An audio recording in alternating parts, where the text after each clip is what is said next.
Welcome to Guest of the Year. I'm the host. My name's Mike. This week we're playing a team format. Here's how the game works. I play a song for a team of 3 comprised of former Guest of the Year contestants. After the song concludes, they will discuss and ultimately submit a single guess of the live track's year. However many years off they are is their team's score for that round. If they nail the year exactly, they get 0 points. If they're 1 year off, they get 1 point, and so on.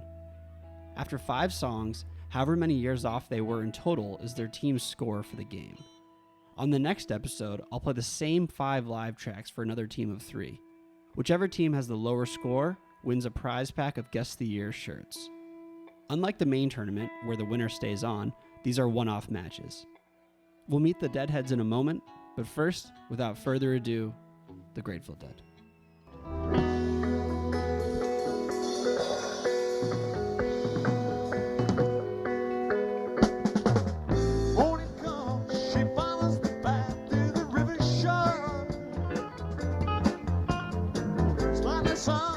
The sun is the latch on the morning star. See the sun, sparkle in the ring, silver beam, pass to the sea. She comes from the town where they call her the woodcutter's daughter. She's brown in the bank where she kneels down to gather the water. She bears it away with the love that the river has taught her. Let it fall, let it clear.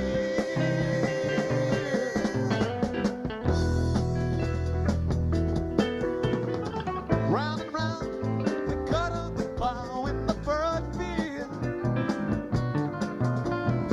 Seasons round, bushels of corn in the barley meal.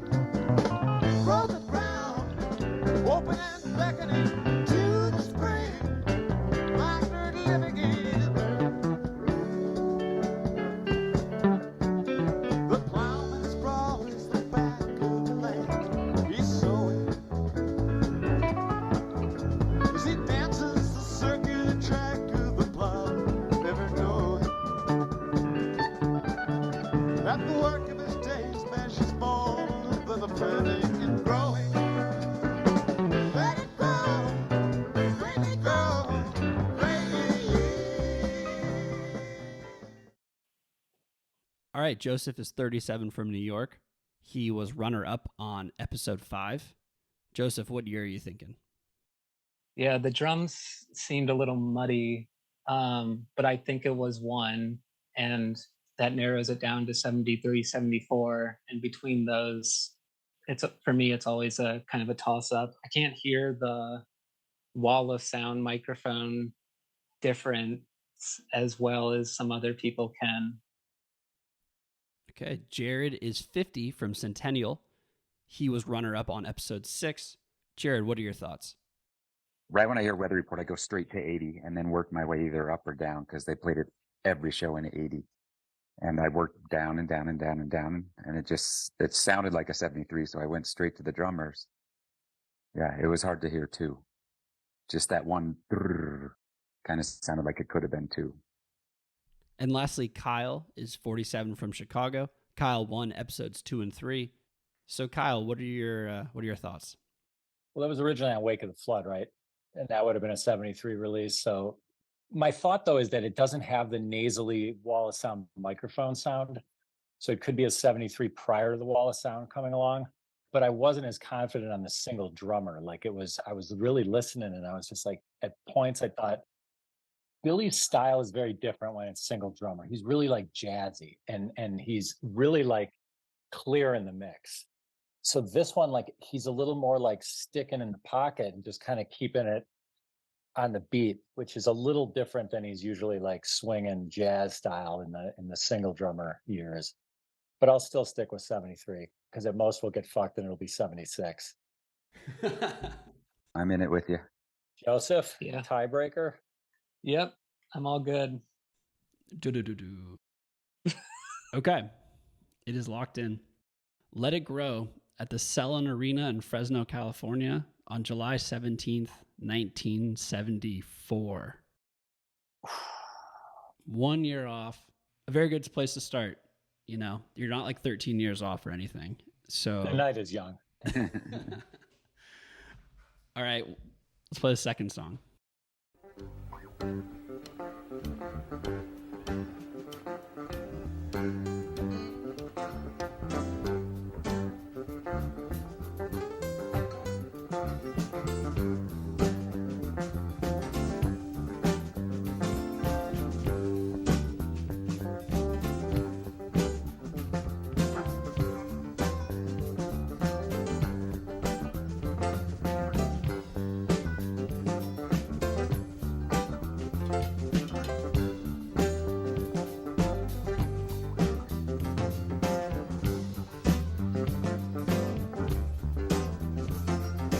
Look for a while at the turn, get sunflower plow, walking jingle in the midnight sun. But don't bolt it, silver, come on out like a crane, to quilt stalk out to a dream, not win.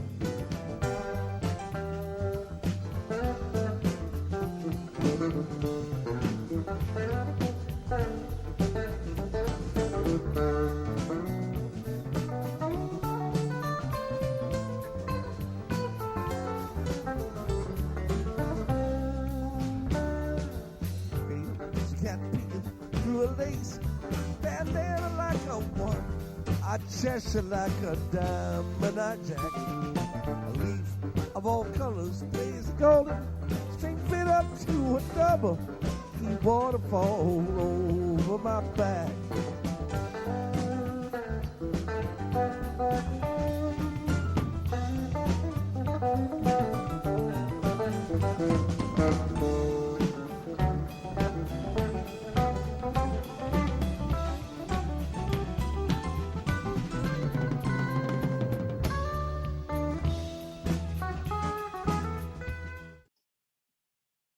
Okay. Joseph, what's your first thought there? That sounds later, 90s maybe, and that's not an era that I listened to a ton of. I was trying to hear if there was Bruce in there. Was that a Bruce and Vince situation, which I love. That was my first thought though, but I could be way off. That was a tough one. I couldn't hear Bob in the mix that well, to be honest. That counter melody that he's playing was like super low, so I couldn't really analyze his tone, and his tone in these years is typically very distinct. Kyle, did you hear that same range? Yeah, I mean, I was thrown a little bit because it didn't sound like Brent's keyboard, but there were some riffs that sounded like Brent. But then there were some riffs that didn't sound like Brent. So I'm like, is this a Vince trying to be like Brent? And the Bob thing being buried too is also kind of like weird because his tone is easier to spot, for me. And that's a very distinct riff, with his later guitars, it's very distinct. So first I was thinking late 80s with Brent, but then I don't know, some of those riffs just weren't sounding both the actual keyboard sound, and I don't know what kind of piano sound they wound up with Vince. Like I really tuned out in the Vince years. I know that he had that stupid Carnival organ that I hated, which like it drove me fucking crazy. Every time I heard it, I was like, who's in charge here? I know you guys are huffing, Scotch Guard back there, but like, who thought this was a good tone for him? I didn't get it. Wasn't there an element of like Jerry saying he can't have the same tone as Brent or whatever because it made him sad? I've read that. Maybe that's apocryphal. Yeah, but I did hear that as well. And it doesn't surprise me. I mean, Jerry famously switched the stage placement so he could be next to Brent. And those two played off each other constantly. It was a really perfect combo when Jerry and Brent would lock in, and I feel very fortunate that I did get to see them in the Brent years, because this fucking magical thing would happen where they would just lock in. And Brent was really like a big part of that, more so than I expected. I liked the tapes of him. And then when I went and saw him live, I was like, okay, now I get it. Like, this dude's a motherfucker. Jared, so it seems like it's a Brent versus Vince versus Bruce and Vince. What's your gut telling you? My gut's telling me it wasn't the finest playing.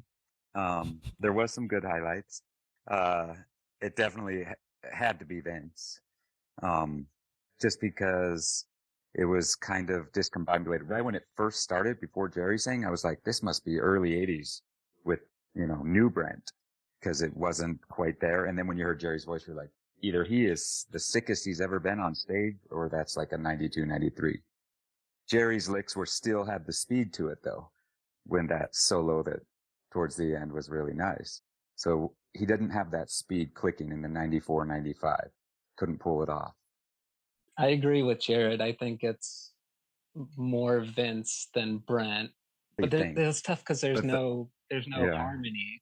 There was no. But the Bobby thing, the Bobby usually has, when he plays his rhythms, it's almost like he is playing like a distortion that's like Metallica, and he doesn't sustain the notes, and you couldn't hear Bobby at all.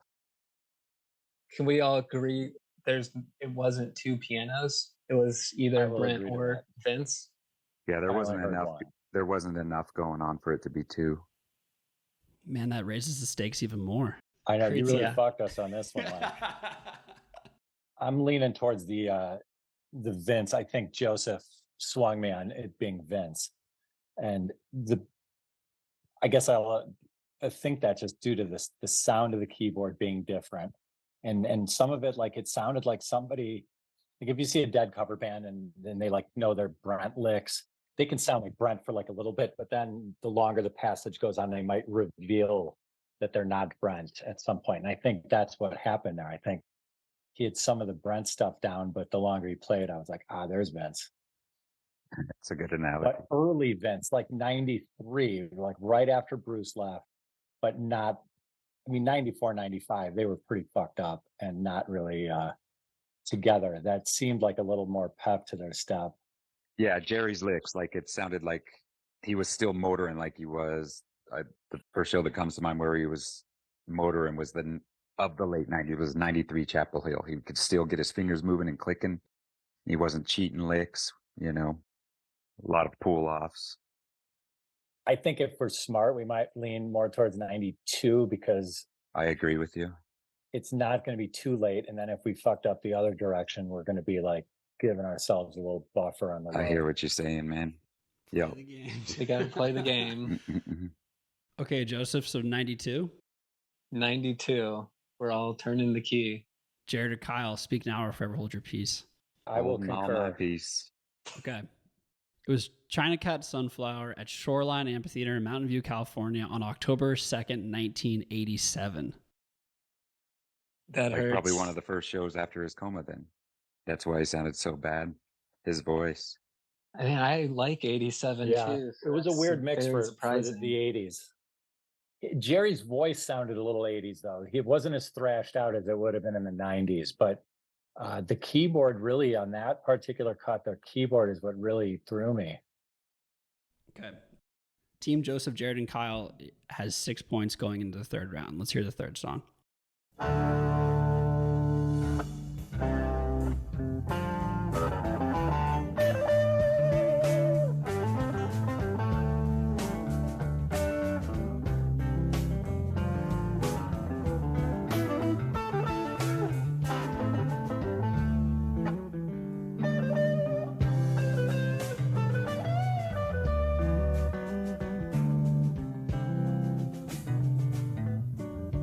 Walk me up in the morning to my name.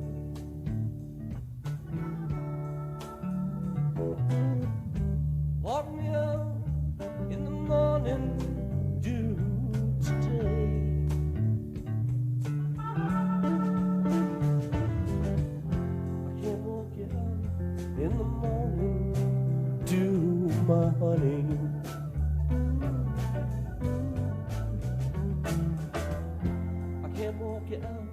In the morning, due today.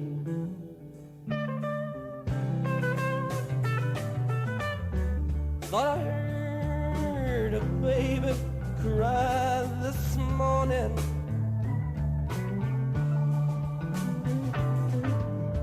Thought I heard a baby cry today.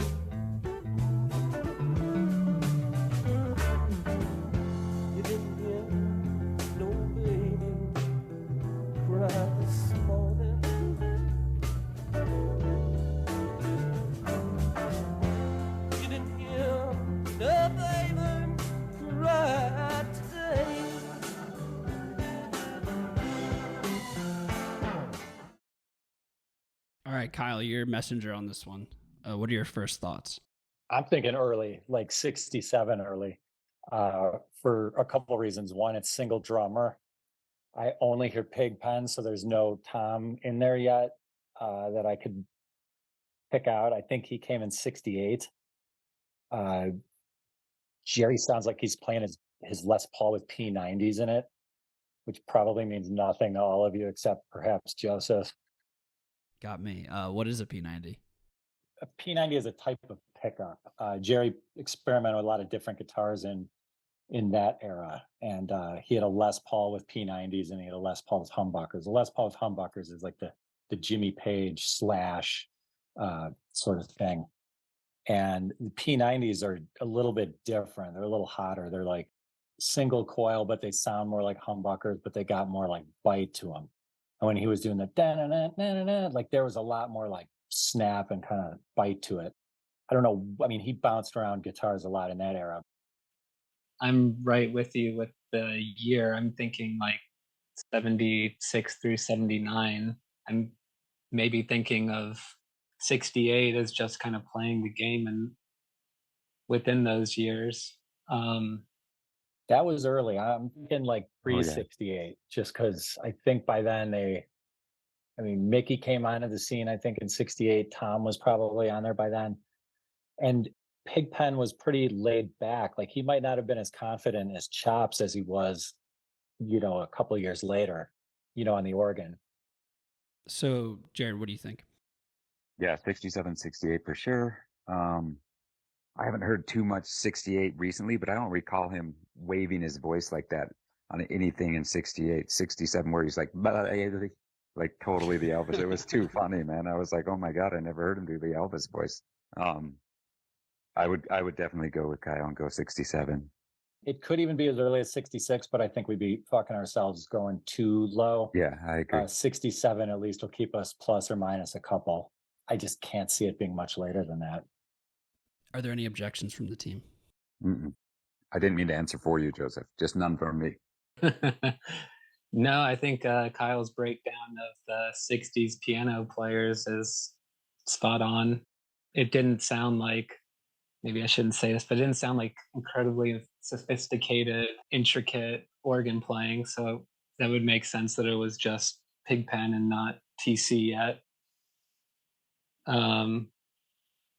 Do you play guitar, Kyle? That breakdown I do, of the pickups was like I build so them too. So like I'm always trying to, unravel what I'm listening to. We discussed a little bit, the Bob guitars and, the primary thing to listen to, we didn't get too deep into it because we didn't have another guitar nerd on there. But since we have you now, Joseph, I'll elaborate. So Bob in the 70s, he was playing the ES335 and then the Ibanez. And those are guitars with humbuckers. Yeah. And like I said, with the Les Paul, humbuckers have like kind of a fatter, almost like darker sound. Think Jimmy Page, think Slash, as opposed to like a Strat, which is single coil pickups, which are like brighter and kind of clearer. More jazzy. Jimmy and Stevie Ray Vaughan. Yeah. Well, in the 70s, Jerry was playing single coils, both on Alligator and then the original incarnation of Wolf, which was basically a copy of a Stratocaster. In the 80s, they switched. Jerry started working humbuckers into the mix, and Bob switched over to the like modulus style guitars, which were 3 single coils, almost like a Strat. So between the 70s and the 80s, Bob and Jerry switched sounds by switching from single coil to humbucker and vice versa. So that was what I was kind of getting at with the Bob thing. You can hear whether it's a humbucker, the fatter, kind of warmer sound of the 335 and the Ibanez, or whether it's into the 80s where he's got that sharper, clearer single coil thing going on. Yeah, 100%. Kyle, do you see that someone remade Wolf for John Mayer? I did see that. Yeah, there are a couple people in the sort of boutique guitar world that do some really good Jerry rebuilds. I mean, like they cost like 20 grand or 25 grand. The dude who made the one for John Mayer, I think used to work for Doug Irwin or something. He was somehow like closer to the circle than yeah, there seems to be some connection there. I think Doug Irwin's like have partnered with them in some way or something, so they can they're using his designs when they build. I'm actually sorry to like go on this, but I'm actually piecing together an alligator right now. What? with the Stratoblaster in it. Yeah, so the wiring is the one spot that I'm kind of going to go my own personal style. I'm going to put a blender pod in so I can bleed in the bridge to the neck. To be honest, I pretty much only use the neck pickup because I'm going for generally like a warmer, fatter sound. So, but a bleed, a blender will let me kind of bring in that brighter bridge sound, or vice versa, kind of warm up the bridge, which is usually too bright. But other Yeah, from that's the David Gilmour mod. yeah, there's Brent Working, and Mason is he doesn't do it with the blender. He does it with just a switch. But that's his little mini interesting. toggle. If you look at David Gilmour's famous Black Strat, he has what they call Yeah. a sunken switcher. And it's just the little nub sticking up. But when you flip it, it automatically turns on your neck pickup no matter what position you're in. So if you're in Okay. your position 1 bridge only, you flip that switch and now you're basically getting a bridge and a neck together. But I agree with you. The neck pickup on a Strat, that's the money shot. Like the Strat neck pickup is beautiful. Yeah, I don't ever change with a Telecaster too, to be honest. I know that's probably sounds bad for all the country players, but like I only use the neck pickup. So you're not actually building, like you're hiring someone like Kyle to build the guitar, right? You're not doing this. You're just telling them what pieces. Do you do want, this, Kyle? Can I hire yeah, you? I do. I so like back in the 80s when I was in high school, I had a couple like shitty garage bands, and we didn't have any like money for anything, so we got pretty good at building our own things. Swapping pickups. Like we couldn't afford to pay somebody to switch out a pickup, so we'd trade some like bud for a pickup or something, and then we'd like figure it out. My buddy was like a gearhead, so he knew how to solder because of putting like car stereos and Chevelles from like the 60s and 70s. So he had some rudimentary soldering skills. So we figured out how to swap out pickups, and that was like a game changer for us because that you can really do a lot. Because if you can solder, you can switch pickups, you can switch your pots, you can take a guitar that only has a tone and a volume and make it 2 volumes, 2 tones. You can add pots, you can do anything you want.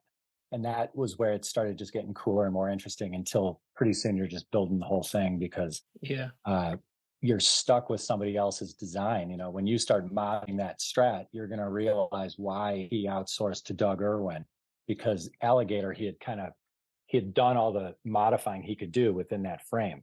So in order to expand on that, he had to have like a custom built guitar where he could have more of the switchers in there and the different knobs and such that he liked. And his preamp thing, they call it the Stratoblaster. It was an alembic design, but that's how he did his onboard effects loop, where he didn't lose any of his juice. So it's kind of, you know how that system works? I don't know if we're going to like put your audience to sleep with this. No, I love it. This is what this is for. Yeah, I love it. All right. So what Gary does is in the design, the pickups pick up the sound and he sends it out to his effects. And the reason he does that first is because if you send your signal out of your guitar into all of your pedals and then into the amp, as you change your volume and tone on the guitar, you're throwing off the sound more because of how it's going through the pedals. So what he did is he designed, and I believe he's been credited as the first person who came up with this. He told Irwin and those guys, or Parrish, or any of like Rick Turner, the guys from Alembic, they were all really kind of like dead employees in a lot of ways.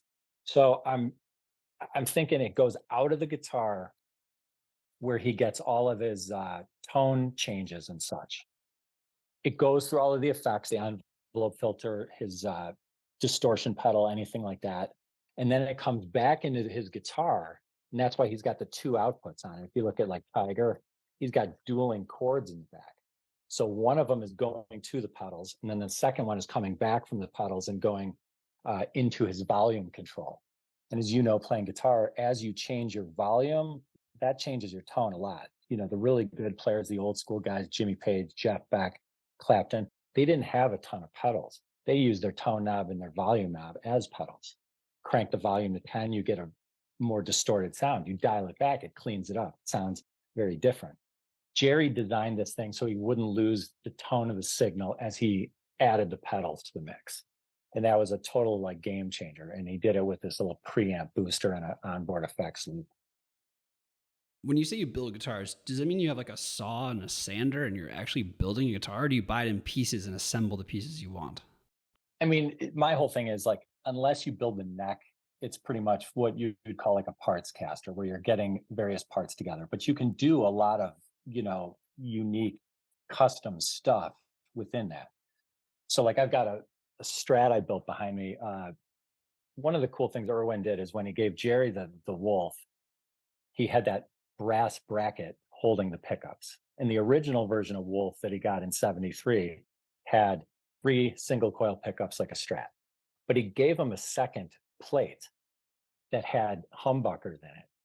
And he didn't use it right away, but he eventually did, where he had the option. You've got 3 pickup slots. You could put a single coil or a humbucker in any of the 3. So like a Fender Strat is 3 single coil pickups. You can have one with like a humbucker in the bridge, or, shake it up. That's a super cool design because it opens people up to the idea that you can do something different. You don't have to just buy what's on the rack. And the one I have behind me, I have a Strat neck single coil in the neck.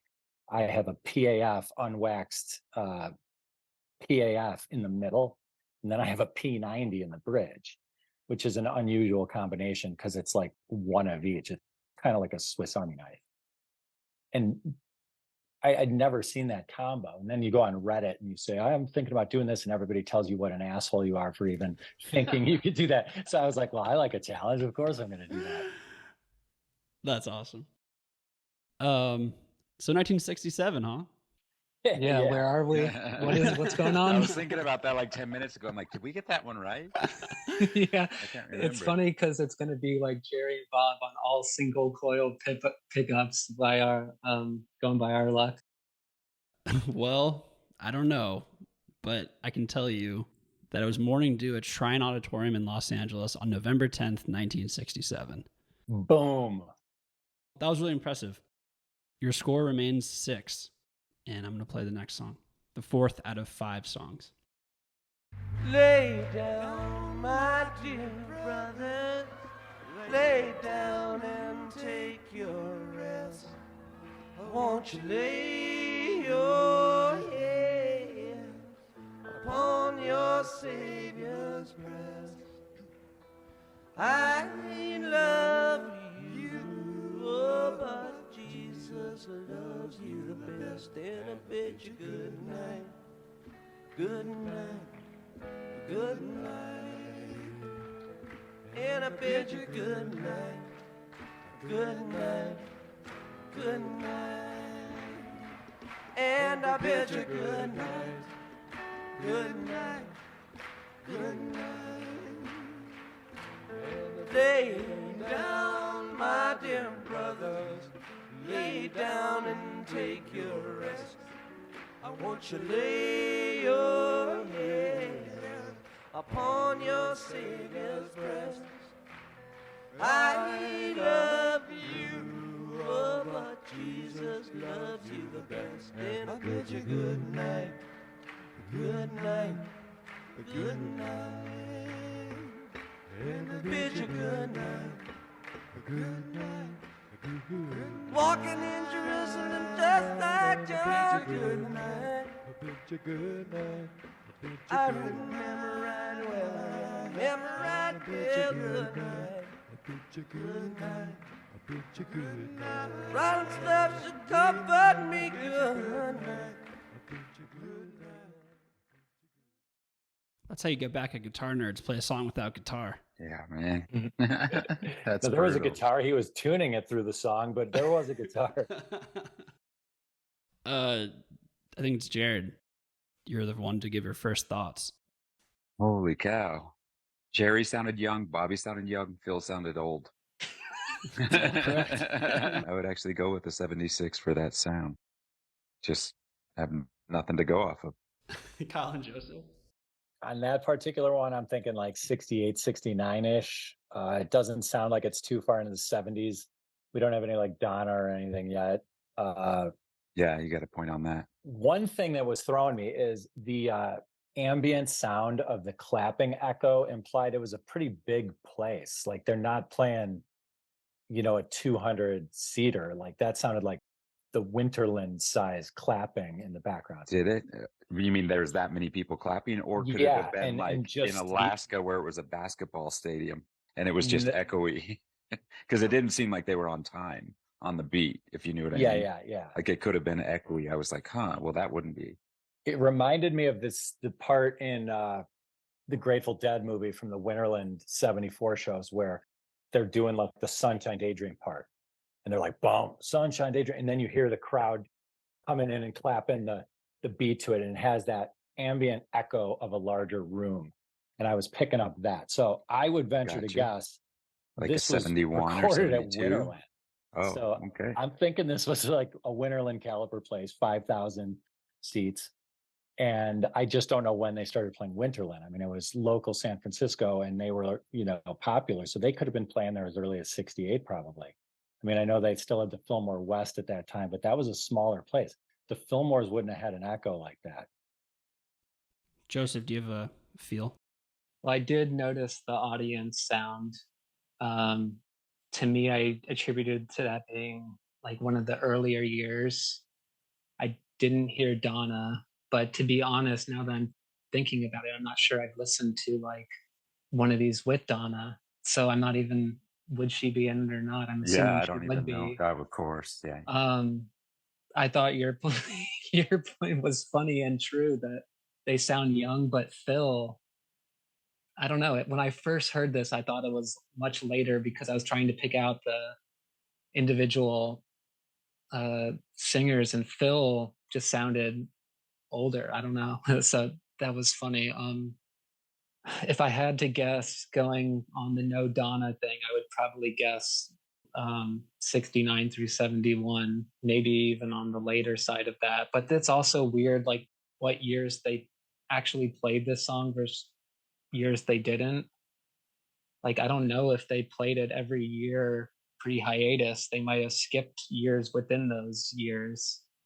Bobby's voice sounded so amazing that he had to be really young. Like I couldn't tell who it was. I was like, is that a girl singing?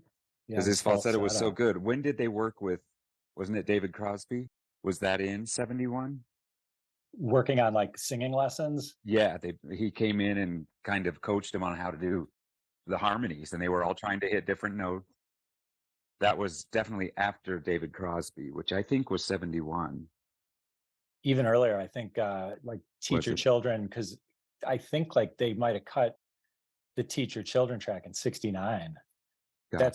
That's when, according to Steve Parrish, he gave Jerry Alligator as a thank you gift for playing the pedal steel on Teach Your Children in late 69. What do you think? Should we split and go 70? How familiar are you two with the 78 New Year's show where they, with the Blues Brothers and all that, the closing of Winter? Didn't Bill Graham come down on a joint or something? Yeah. So they played it that night, and then they didn't play it again until that Alpine Valley show I was at. They dusted that off for the first time in a decade in 89. But I think they had kind of hung it up in the 70s. I think that New Year's Fillmore or the New Year's Winterland 78 was like a special occasion. I don't think they've been playing it a lot up to that point. Yeah. There was any keyboard that I could Yeah, there wasn't any keyboard either. Any harmonies coming from the keyboarder. Like, so you couldn't, there was only 3 voices. Yeah. And they started playing that song early. I mean, that could have been any one of their early years. I think they were busting that out, and then even earlier than, they could have been playing that in 66, 67 too. So it really opens up the options on the low end. You don't got anything, Kyle, from his guitar, that little bit of Bobby guitar that you could hear? The only thing guitar-wise I heard was one of them tuning. They were like tuning it. Maybe they played a second encore after that or something, because it sounded like he was tuning up for perhaps Bobby was kind of doing a finger picking thing. It might have been Jerry. If it was Jerry, then it would have been a really clean one. It would have been, well, I don't know. I want Kyle to be the point. I'd go with 70 myself. Be But careful what you wish for. I know there wasn't a ton of shows. And there wasn't much going on. Like there was Yeah. no keyboard, there was no drumming, there was no Donna, there was Bob, Jerry, and Phil singing, a little bit of strumming. And then the thing that kind of like threw me the most was the ambient sound and playing. It was a big room. I'm leaning earlier than 70, but 70 might be a reasonable strategically to pick. If it's a lot later, at least we're closer. Yeah, plus or minus would be less devastating. Yeah. What do you think, Joseph? Do we do that? I'm going solely based on the fact that there's no Donna. So I'm thinking the latest it could be is 71. And the earliest it could be is 68, 69. So 70 sounds reasonable to me. Okay. We bid you good night at Harper College in Binghamton, New York on May 2nd, 1970. Woohoo. Let's go. That was fucking cool watching you guys figure that one out. That was sick. What a display. After the speed bump on the 87 China Cat, putting up double zeros. Very impressive. We've got one more song for you guys. I'm going to play it.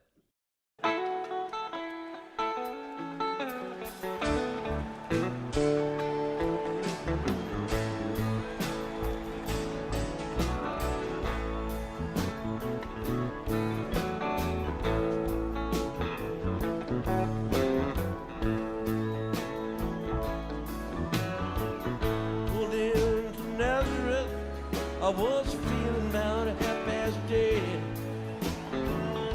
Just need a place where I can lay my head. Said, Mister, can you tell me where a man might find a bed? Just grinned, shook my head, no was all he said. Take a load off Fanny. Take a load free. Take a load off Fanny. Yeah. Put the load right on me.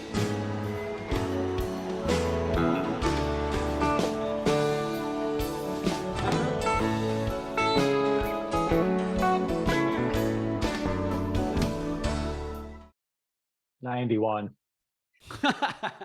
Vince and Bruce. I heard, you know, a little wimpy organ, kind of a little buried more. The piano was more prominent. Vince was confirmed in the vocals. Yes. They played, Even Bruce in the vocals, it kind of sounded like too. Yeah. Here's an interesting question. Who do you think was the most talented musician in the Dead? Jerry. You think so? Jerry or Vince? I mean, not Vince. I'm sorry, Brent. I mean, his tube shit was awesome. No, Jerry or Brent.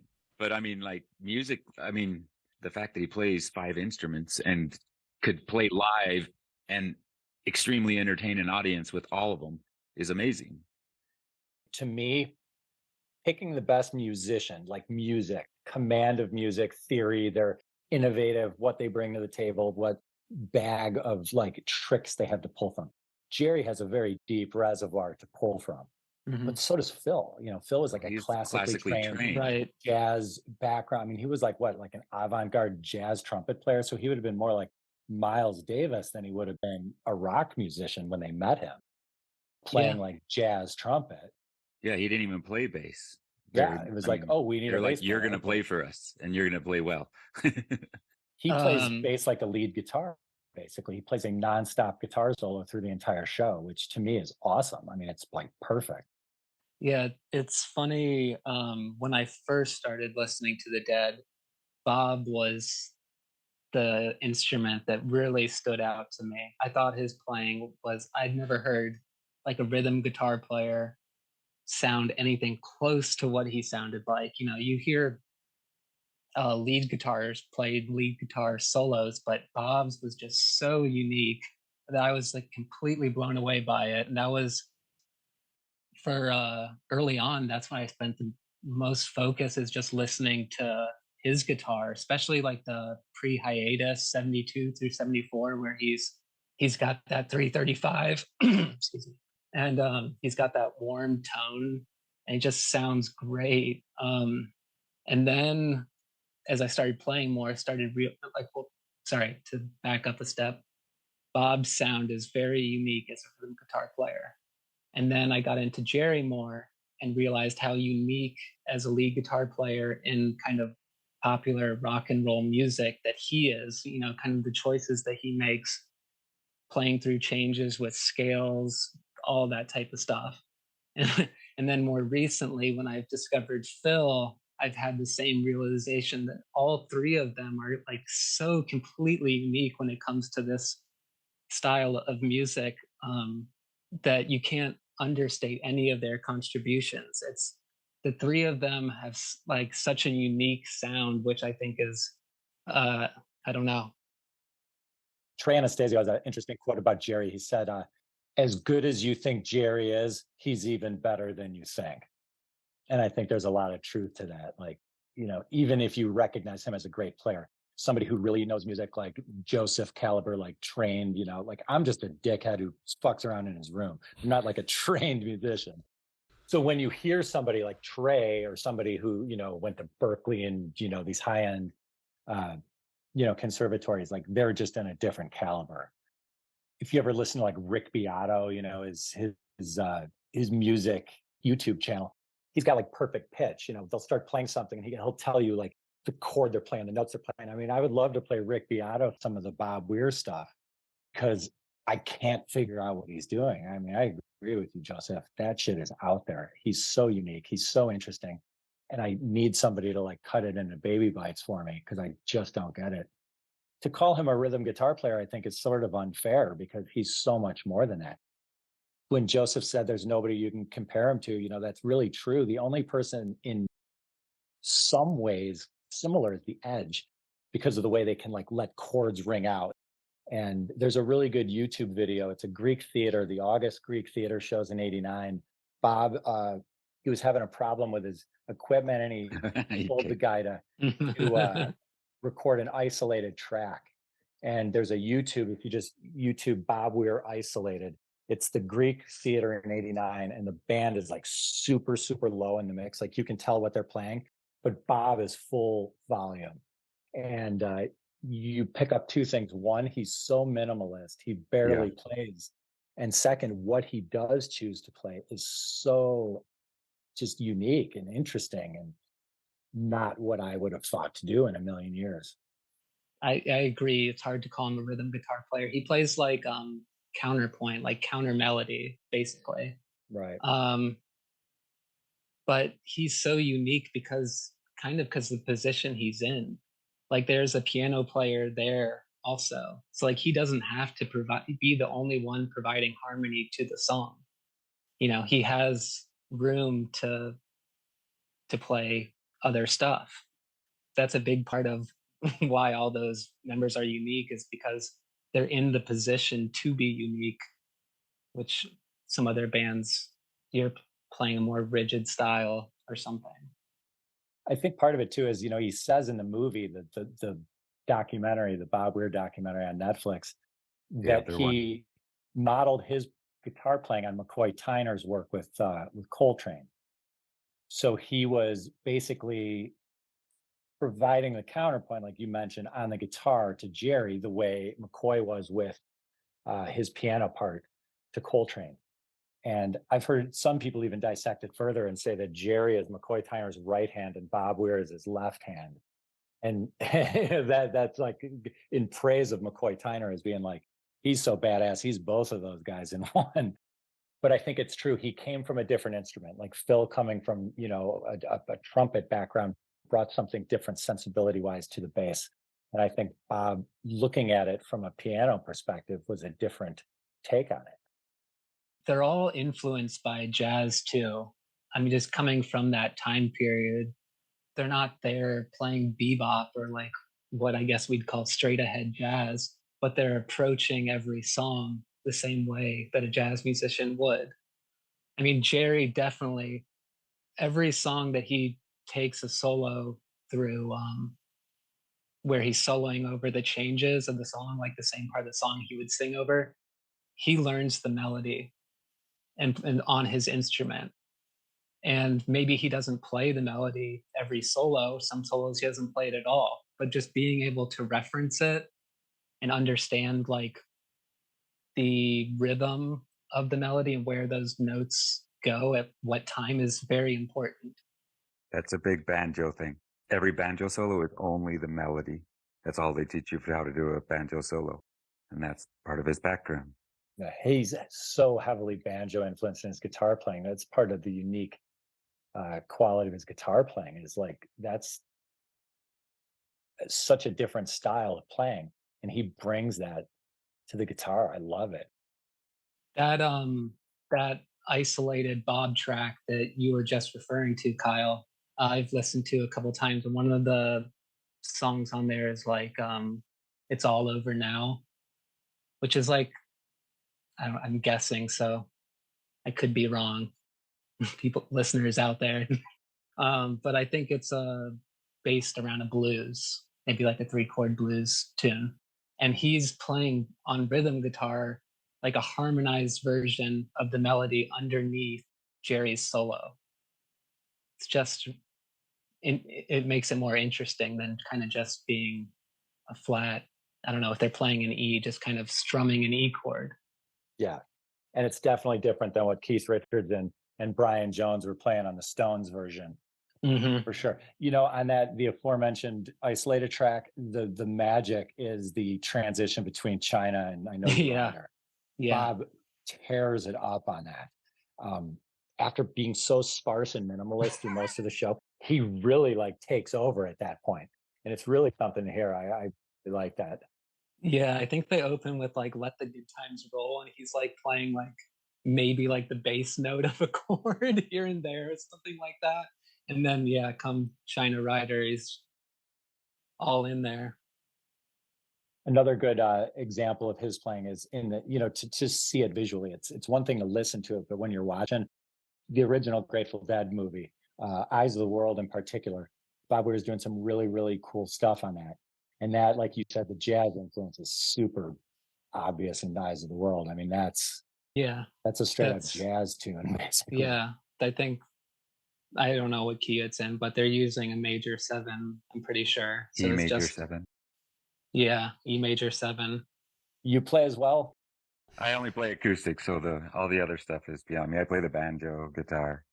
So, Mike, is this your theme? Did you put us together because we are guitar nerds in way? Is that where the team groupings got, or did you just draw us out of a hat? Nah, yeah, that's what I was thinking. It's like the guitarist game. There are many guitarist games coming on this team's format, but this is the first one. Also, Luke is going next week, and Kyle, this is like your chance at redemption against Luke after he took you out in game 4, I believe. Did we get that question wrong? Well, you haven't submitted anything yet. Kyle said 1991. Oh, yeah. Does everyone agree they heard Vince and Bruce on that one? Yeah, I like your 91, actually. So it could be as early as September of 90 and as late as, I guess, early 92 before Bruce split for the most part. I think he did some later 92s as well. I think he was playing with the range. But like sporadically. 100%. So 91 is a safe bet. But I know that Mike likes to fuck us, so it could. He does like to throw some random shit. One of those Madison Square Gardens from 90 or something. Bruce and Vince, can we get like half a point off or something? No, let me check with the judges real quick. Oh, they're saying no. Sorry. 91's the safe bet. Okay. Any objections? Okay. The Wait at Giant Stadium in East Rutherford, New Jersey on June 17th, 1991. You guys put up 3 zeros in a row. Finished with a final score of 6. Nice work. Joseph, run back that Vince Bruce criticism just as a greatest hits.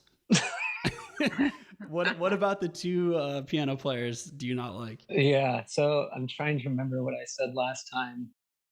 Guitar and piano are very similar instruments. They both can be melody instruments or harmony instruments.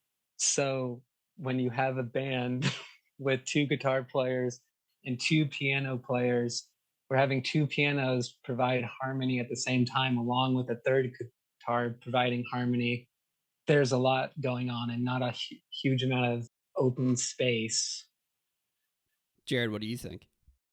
It wasn't for a sound thing. I think that Vince needed some molding, and Bruce was just there for that. I think if they could have had Bruce the whole time, they would have, but they couldn't. I don't think Bruce was willing to tour with the Dead as long as, I mean, at that point, if you say, yes, I'm going to be your keyboardist, who knows? It could be for the next 10 years of your life. And they're a big touring band, and Bruce already had a career. So they needed him to mold Vince. I don't think I looked at it as like, they're trying to have too much. It was just a transition that needed to happen. What about you, Kyle? I saw shows in 89 and 90 with Brent, and then I saw some shows in 91 and 92 with Vince and Bruce. I never saw him without Bruce in the 90s. I'm torn because I really like Bruce and I really don't like Vince, but I don't think it's Vince's fault. He's just not a good fit for the band. Yeah. A lot of people aren't a good fit for the band. He was great in the Tubes, you know, I mean, they were like an early MTV darling band with, what's that one song? Was he the singer of the Tubes as well? I just heard their song on the radio. Like he 4 months sang, ago, but I'm I don't was think that he him was their singing? main singer. Okay. He just did what he did with the Dead. Yeah. Except for that stupid song. The MTV era one, you mean, like the early 90s one? Or the Yeah, they early had a 80s? popular song that and it just popped up on the radio when I was heading to work. One in a million, girl. Yeah, so he's not the lead singer of. It was even before that, though. He's not the one actually singing that song, right? He's just singing the backups. Okay. I think so. Yeah, I'm not that into the Tubes. Yes. Oh no. No. You know, I read something to answer Kyle's question actually with someone else's opinion. I read a good take online the other day that Bruce was actually the most talented Grateful Dead member. I could see that. It's not a crazy answer, Joseph. No. I mean, he went to Berkeley. Bruce he has is good. like official, you know, like real training, which is unique in that band. It's not like Frank Zappa's band where they all went to Berkeley and Juilliard, and that this is a different kind of, you know. Congratulations to all 3 of you. 6 is like pretty good. We only whiffed on one of them. That's not bad. Yeah. You know, some of those were tough. Like you threw us. We bid you good night. Come on, man. No music. Just that was pretty tough. You saved our ass on that one, Jared. We owe you. Oh for no. That one. I mean, it would have just been 1 point difference if we couldn't figure it out, you know. But this might. That was awesome. Remember, Luke's out there somewhere. That's a perfect segue. As I teased earlier, Luke is out there somewhere. He will be here next week to try to beat your guys' score alongside his teammates Caleb and Riley. Caleb won the first episode of Guest of the Year ever, and Riley was a finalist in episode 4, ultimately lost to Luke. So she'll be teaming up with Luke, and together with Caleb, they'll be trying to beat a score of 6. Tough task, but a great squad. So yeah, we'll see what they can do next week. But Kyle, Joseph, and Jared, thank you so much for doing it. Appreciate you coming on. Okay, subscribe to Guest of the Year on Apple Podcasts and Spotify for all the show links, including other podcast services and our new YouTube channel link. Go to guestoftheyear.net. We just interviewed Dogs in a Pile, the awesome jam band, and had them guest years, and we're going to be doing it with other bands too. So check out our YouTube channel via guestoftheyear.net. And if you want to be contestant on the show, sponsor the show, or make comments and ask questions, email us at info@guestoftheyear.net. The team's format is already set, but if you want to be on it next time, or if you want to be on the show when we start recording again in August, yeah, just shoot us an email, info@guestoftheyear.net.